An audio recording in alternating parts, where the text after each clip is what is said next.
వాళ్ళకి ఒక లడ్డూ ప్రసాదం అనేటువంటిది జ్యోత్స్న గారు మధ్యలో వస్తున్న లడ్డూ ప్రసాదమే కాదు, మూల విరాట్ సాక్షాత్తు వెంకటేశ్వర స్వామి విగ్రహాన్ని అదో నల్లరాయి అని మాట్లాడారు. భూమన కరుణాకర్ రెడ్డి మాట్లాడాడు. అసలు భూమన కరుణాకర్ రెడ్డి అయితే అసలు అన్నిటికీ అతీతుడులేండి. ఎందుకు పుట్టాడో ఎవరికి తెలియదు. నేను విషయం చెప్తాను, నాకు 60 ఏళ్ళు.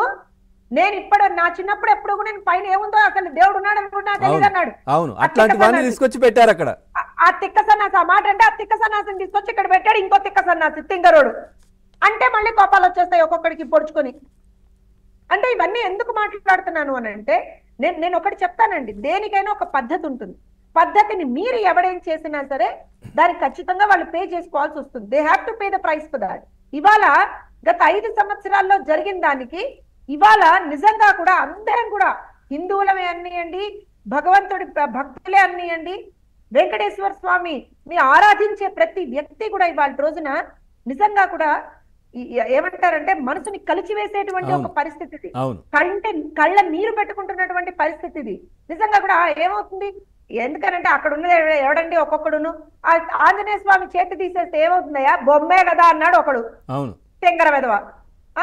ఏమంటారంటే గుళ్ళో ఏమవుతుంది, తిరుమలకి డిక్లరేషన్ ఇవ్వకుండా జగన్మోహన్ రెడ్డి ఎందుకు వచ్చాడంటే తిరుమల ఏమన్నా చంద్రబాబు నాయుడు అమ్మ మొగుడు కట్టాడా అన్నాడు ఈ తెంగరెదవ. కొట్టాలన్నాను. ఎందుకంటున్నానంటే ఇలాంటి దరిద్రుల్ని పెంచి పోషించి 5 సంవత్సరాలుగా వందల సంఖ్యలో దేవాలయాల మీద దాడులు, అర్చకుల మీద దాడులు, దేవాలయాల్ని ఎక్కడికక్కడ ఏ రకంగా దేవాలయ భూములకు సంబంధించినటువంటి కబ్జాలు. నేను ఇందాక యామిని గారు చేసినటువంటి మాట కూడా ఎందుకు చెప్పారంటే అది దేవాలయ భూముల్ని కబ్జా చేసినటువంటి ఒక ఘటన. అది కోకొల్లలు. అలానే తిరుమల వెంకటేశ్వర స్వామికి సంబంధించినటువంటి ఏదైతే శ్రీవాణి ట్రస్ట్ అని చెప్పి పెట్టారో అక్కడి నుంచి వచ్చినటువంటి ఆదాయాన్ని ఏం చేశారు అనేటువంటి దాని మీద ఒక పెద్ద క్వశ్చన్ ఉంది. 580 కోట్లు. ఒక విషయం చెప్పనా పవన్ గారు, ఇది నిజంగా కూడా నేను ఒక మాట చెప్తాను, మీరు ఆశ్చర్యపడకూడదు కానీ చెప్తాను. మొన్న జగన్మోహన్ రెడ్డి ప్రెస్ మీట్ లో అదేంటి వైజాగ్ లో వైఎస్ఆర్సీపీ కట్టింది, జూబ్లీ హిల్స్ లో వైఎస్ఆర్సీపీ కట్టింది, జమ్మూ కాశ్మీర్ లో వైఎస్ఆర్సీపీ కట్టింది అని చెప్పుకున్నాడు చూసారా. అప్పుడు నాకేమనిపించిందంటే ఒరే తింగరోడా, నువ్వు దాంతో పాటుగా ఎన్ని చర్చిలు కట్టావో కూడా చెప్పాల్సింది అనిపించింది నాకు.